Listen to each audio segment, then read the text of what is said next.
આપ સૌ જાણો છો એ પ્રમાણે આખા દેશની અંદર જ્યારે વોટ ચોરી પ્રકરણની અંદર રાહુલ ગાંધીએ બિહારથી જે યાત્રા શરૂ કરી છે એના ભાગરૂપે આખા દેશની અંદર જનતાને જાગૃત કરવા માટે કાર્યક્રમની અંદર 2 તારીખથી 6 તારીખ સુધી જામનગરના 16 વોર્ડમાં એક જાગૃતિ કાર્યક્રમ કોંગ્રેસ પાર્ટી તરફથી કરવામાં આવશે।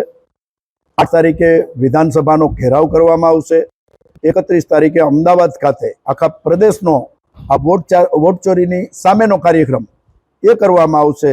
અને એના માટે આપણે સૌ જાણીએ છીએ કે મહારાષ્ટ્ર હોય, કર્ણાટક હોય, ભલે કર્ણાટકમાં કોંગ્રેસ જીતી છે છતાં ત્યાં ગડબડ કરી છે અને ગડબડ કરી છે। જે ઉમેદવાર 25,000 જીતતો તો એ 5,000 જીતો, જ્યાં કોંગ્રેસની સીટો વધુ આવતી હતી ત્યાં કેમ ઓછી આવે એ પ્રયત્ન ભારતીય જનતા પાર્ટીએ ચૂંટણી પંચને સાથે રાખીને કરી છે।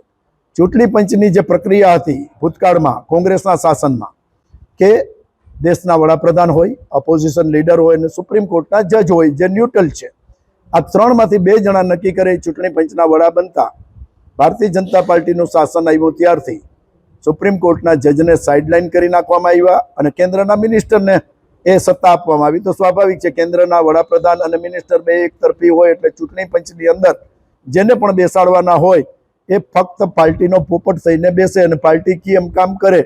આજે દેશની લોકશાહી ખતમ કરી નાખવા માટેનો પ્રયત્ન જે ભારતીય જનતા પાર્ટી કરી રહી છે એમાંથી દેશને અને લોકશાહીને બચાવવા માટે થઈને કોંગ્રેસ પાર્ટીના પ્રયત્નો છે।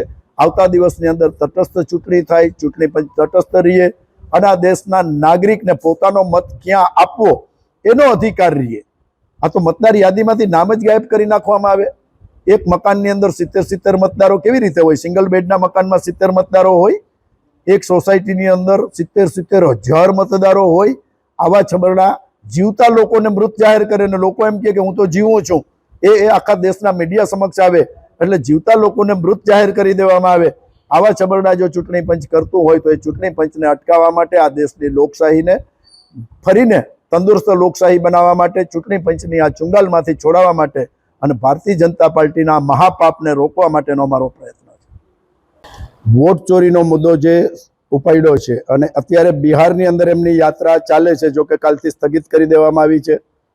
3 ત્રાસવાદીઓ ઘૂસી ગયા એવું કહેવામાં આવ્યું છે। એના રિયલ કારણો જે કાંઈ હોય એમાં હું પડવા નથી માગતો, પણ એક હકીકત છે કે મહારાષ્ટ્ર હોય, કર્ણાટક હોય, ગુજરાતનું તો હજી બહાર નથી આવ્યું, પણ રિયાલિટી છે કે વોટ ચોરી થાય છે, એક હકીકત છે।